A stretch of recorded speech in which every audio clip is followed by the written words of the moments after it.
چلتے ہیں شیخ اور اس کی بیوی کے بقیہ قصے کی طرف۔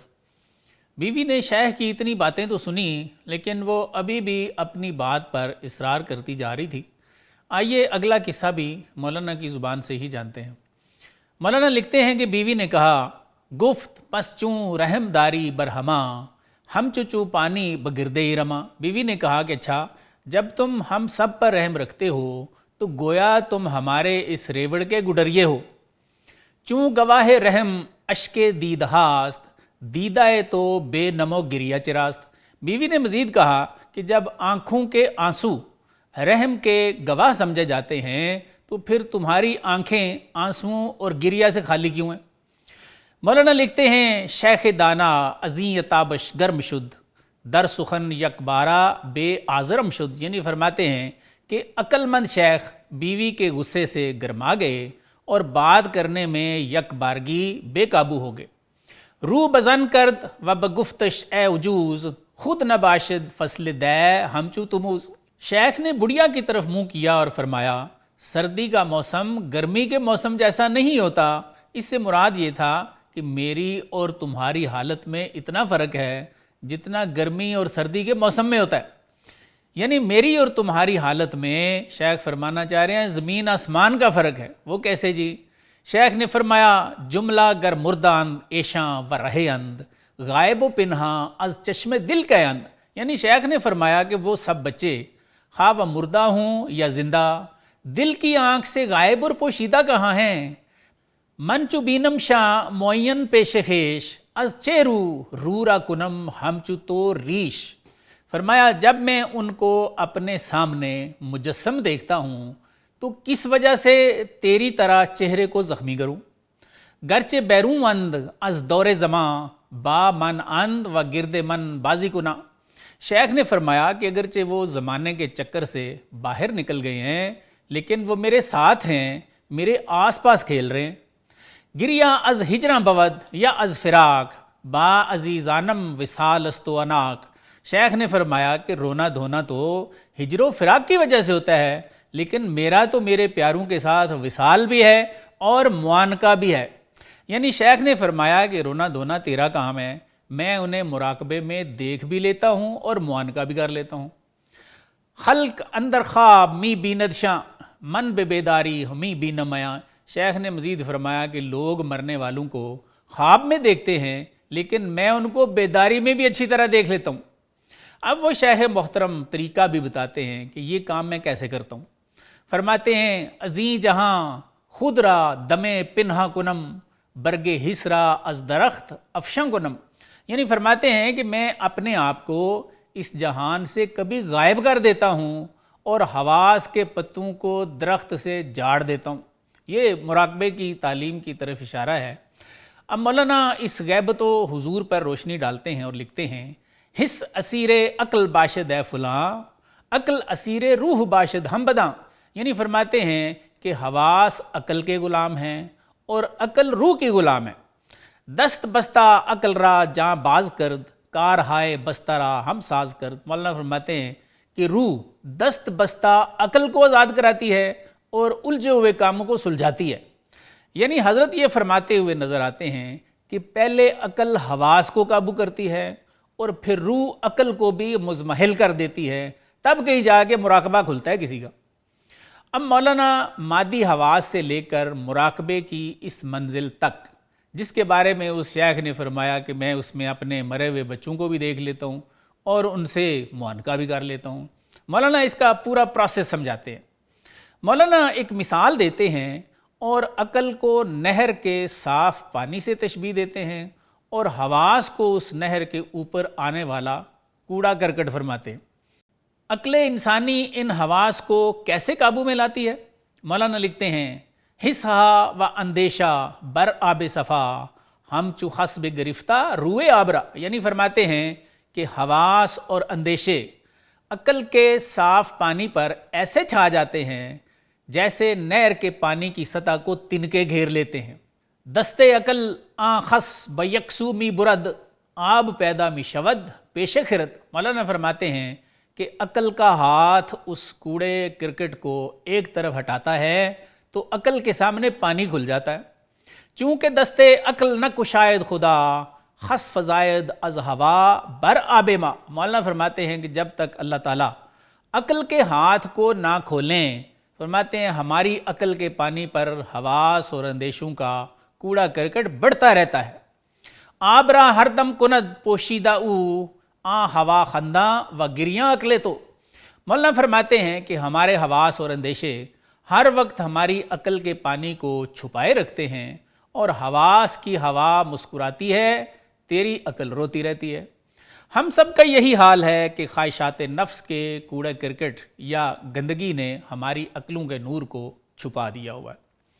ہمیں کیسے پتہ چلے کہ ہماری عقلوں کا وہ نور اب حواس کے تابع نہیں رہا؟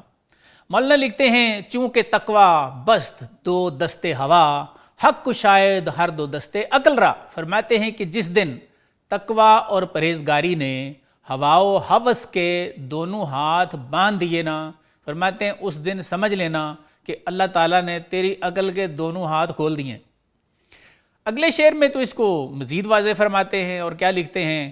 پس ہوا سے چیرا محکوم تو شد، چون خرد سالار و مخدوم تو شد۔ فرماتے ہیں کہ جب غالب حواس تیرے محکوم بن جائیں گے نا، تو فرماتے ہیں سمجھ لینا کہ عقل تیری سردار اور مخدوم بن گئی ہے۔ اب مراقبے کی منزل کے بارے میں فرماتے ہیں ہسرا بے خواب خواب اندر کند، تاکہ غیبت ہا از جاں سر برزنت۔ فرماتے ہیں کہ عقل حواس کو بغیر نیند کے سلا دیتی ہے، یہاں تک کہ اندیکھی باتیں روح سے سار ابھارنا شروع ہو جاتی ہیں۔ حضرت آخری کلام لکھتے ہیں ہم بے بیداری ببیند خواب ہا، ہم از گردوں بر کشاید باب ہا۔ مولانا فرماتے ہیں کہ اپنے حواس کو اپنی عقل سے فنا کرنے والا بیداری میں بھی خواب دیکھ لیتا ہے، اور اس کے لیے آسمان کے دروازے کھول دیے جاتے ہیں۔ آئیے ان اشعار میں چھپے ہوئے اسباق کا ایک سرسری سا جائزہ لیتے ہیں۔ بیوی نے شیخ سے کہا کہ اگر تمہاری بات کے مطابق تم واقعی بڑے رحم دل ہو تو رحم کے گواہ تو آنسو ہوتے ہیں، لیکن تمہاری آنکھوں میں تو اپنے مرے ہوئے بچوں کے لیے میں نے کبھی آنسو نہیں دیکھے۔ اس شیخ کو اس پر جلال آ گیا، اور اس مرد خاص نے اپنی بیوی کی طرف متوجہ ہو کے فرمایا کہ سردی اور گرمی کا موسم ایک جیسا نہیں ہوتا، میرے اور تمہارے احوال میں بہت بڑا فرق ہے۔ ہمارے لیے بھی پہلا سبق تو یہی ہے کہ انبیاء اولیاء ہم جیسے نہیں ہیں، نہ ہم ان جیسے ہیں اور نہ وہ ہم جیسے ہیں۔ ہم تو نماز کی ہر رکعت میں اللہ کے حکم کے مطابق یہ دعا کرتے ہیں کہ مالک ہمیں بھی ان کے راستے پہ چلا۔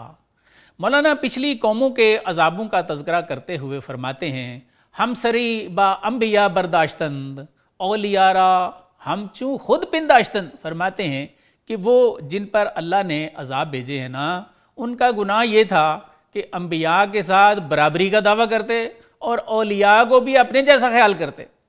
بس پھر غیرت حق نے جوش کھایا اور سب کو عذابوں میں ہلاک کر دیا۔ موجودہ دور میں ہمیں بھی اپنی اس فکری غلطی کا احساس کرنا چاہیے۔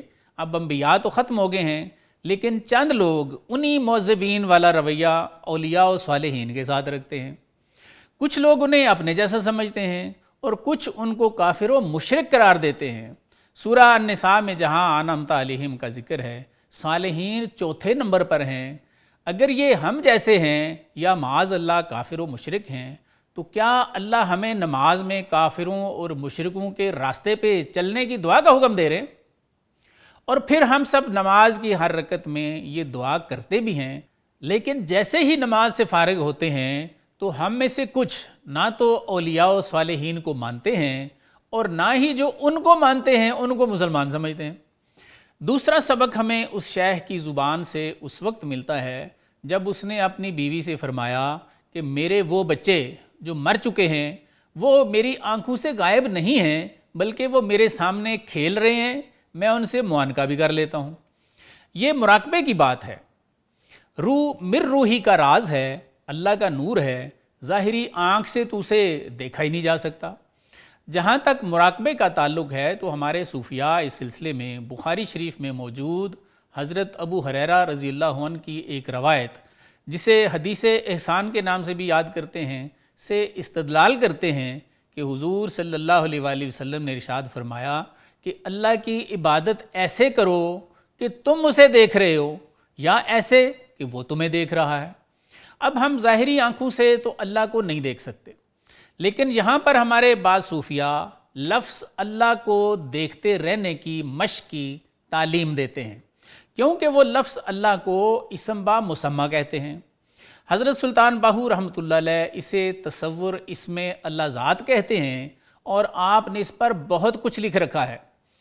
بعض حضور صلی اللہ علیہ وآلہ وسلم کے ناموں کو دیکھتے رہنے کی مشق کی تعلیم دیتے ہیں، کیونکہ بقول صوفیہ حضور صلی اللہ علیہ وآلہ وسلم کا ہر اسم مبارک بھی اسم با مسمہ ہے۔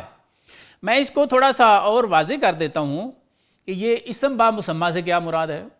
بقول صوفیہ اس سے مراد یہ ہے کہ اللہ کے ناموں میں اللہ کا نور موجود ہے، اور حضور صلی اللہ علیہ وآلہ وسلم کے ناموں میں حضور صلی اللہ علیہ وآلہ وسلم کا نور موجود ہے۔ چونکہ سرکار دو عالم صلی اللہ علیہ وآلہ وسلم صاحب علم نشرہ ہیں، صاحب شرح صدر ہیں، اس لیے بعض صوفیاء اصحاب شرح صدر اولیاء کے مراقبے کی بھی تعلیم دیتے ہیں، اور اس کی وجہ وہ یہ فرماتے ہیں کہ وہ بھی فنا ہیں، اور بعض اسے تصور شیخ کے نام سے بھی یاد کرتے ہیں۔ بعض صوفیاء خانہ کعبہ کے تصور کی تعلیم دیتے ہیں، بعض نے مزار نبوی صلی اللہ علیہ وآلہ وسلم کے مراقبے کی تعلیم بھی دی ہے، بعض کچھ آیات کے مراقبے کی بھی تعلیم دیتے ہیں۔ صوفیاء یہ تعلیم اس لیے دیتے ہیں کیونکہ بقول ان کے اس سے خیال میں یکسوئی پیدا ہوتی ہے، اور ان تمام مراقبات کی یکسوئی سے وہ فرماتے ہیں کہ حضور مع الحق حاصل ہوتا ہے۔ میں نے مشہور مراقبات اور ان سے منسوب حدیث شریف آپ کی خدمت میں پیش کر دی ہے، آپ ان کو صحیح مانتے ہیں یا نہیں یہ سارے فیصلے آپ کے اپنے ہیں۔